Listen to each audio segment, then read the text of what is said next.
I've been doing since 2000 is I have been an entrepreneur. My father had passed away in 96 and I became an entrepreneur. And that was really just so that I could start having an income because I was sick of doing little odd jobs and things. And so that gave me some grit and I was doing well. And then I started screenwriting and that became a full-time job. And this is over a 20-year span, basically. And in 2020, when everything fell apart in the world, and everybody was, wondering what they're supposed to do. Well, I was in a weird predicament because in 2019 I had some kind of a physical thing. Basically, I just had a stone. I don't need to get into all the medical stuff, but it caused a lot of problems, and I almost died. And I was in the hospital. I don't even know how many days total, but for 3 weeks straight to start. And it was touch and go for me, apparently. I didn't feel like it was touch and go, but I was in pain. But they had actually had to harm my pancreas when they got rid of this stone, this liver stone or whatever it was, gallstone, who knows. And so I went through a long period of going in and out of the hospital, in and out of the hospital. Even in 2020, I was in and out of the hospital again, starting at the end of 2020. And my last time in the hospital was in 2021. In the meantime, this business that I had started, where I was helping screenwriters, I was editing screenplays, was dying because I wasn't there to nurture it. And it was already going through a downward trend because Google had changed an algorithm that I had always relied on, Google to and SEO stuff.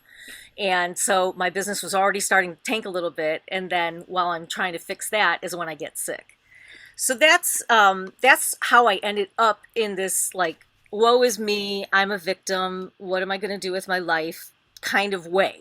And I started paying attention to people like Pete Vargas, Grant Cardone, Russell Brunson, a lot of the big names in the entrepreneurial world. And Pete Vargas did something amazing that kind of changed everything. And he just had so many people coming on. I mean, famous people, really famous people, Tony Robbins and Dean Graziosi, but I think I'm not sure who all there was, but there was just so many. And it was all so inspiring. It was not only inspiring, but there were practical steps to take so that I could start turning things around for my business and for myself. And that's what I started doing. And I got my own word. Somewhere along the way, I had a word for the year. It's like 2020 is my year of grit. No more feeling sorry for myself. No more being a victim. I don't care if I have to go into the hospital 10 times. I'm going to be in charge of my own life. And I I'm a writer, so I love to do, word things. So grit stands for gumption, resilience, indefatigable, which is one of my favorite words that relates to what I write about, which is pirates, and that's the first time I ever heard that word, indefatigable. There was a famous pirate hunter who that was his word, and then tenacity. So that spells grit for me.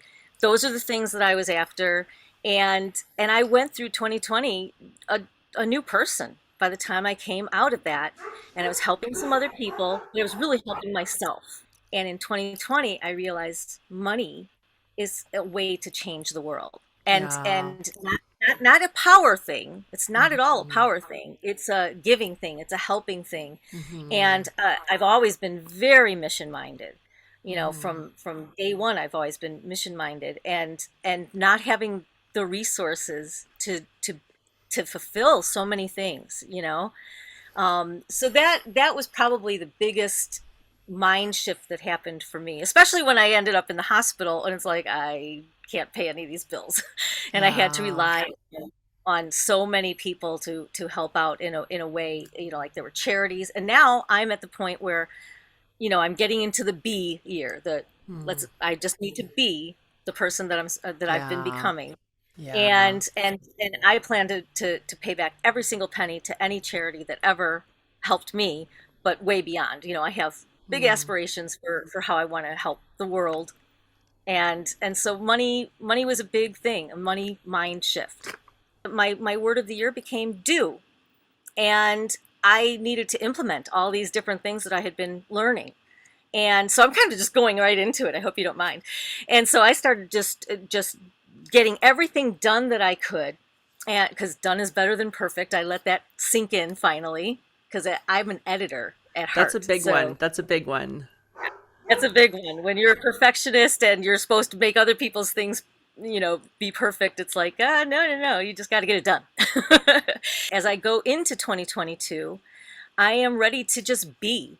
I am totally, so I am kind of at the end of what I feel like is this transformation, and I am ready to be the entrepreneur that I know that I will be great at, to be the speaker that I need to be, to help other people, and to just keep moving forward and not let any of that stuff that happened in the past, good and bad, hurt me or pull me back or change my mindset. My mindset needs to keep constantly going forward. We have a fast moving world, really fast moving world right now. And it's hard to keep up with technology. It's hard to keep up with all the different social changes and everything. And if you don't at least try to keep up and understand things, whether you agree with how things are changing or not, you're going to get left behind and you're going to fall into that funk and you're going to have to Hmm. climb out of it. And so Hmm. that's where I'm at. And that's how I am starting to help a lot of different people who want to become entrepreneurs. A lot of them are writers because I have a big, pool of writers that I've worked with, screenwriters and producers and filmmakers, as Hmm. well as all the entrepreneurs that have been helping me over the years. It's like I want to help them now get Hmm. better at telling their story, getting their story out, and reaching the world by maybe even having a movie made.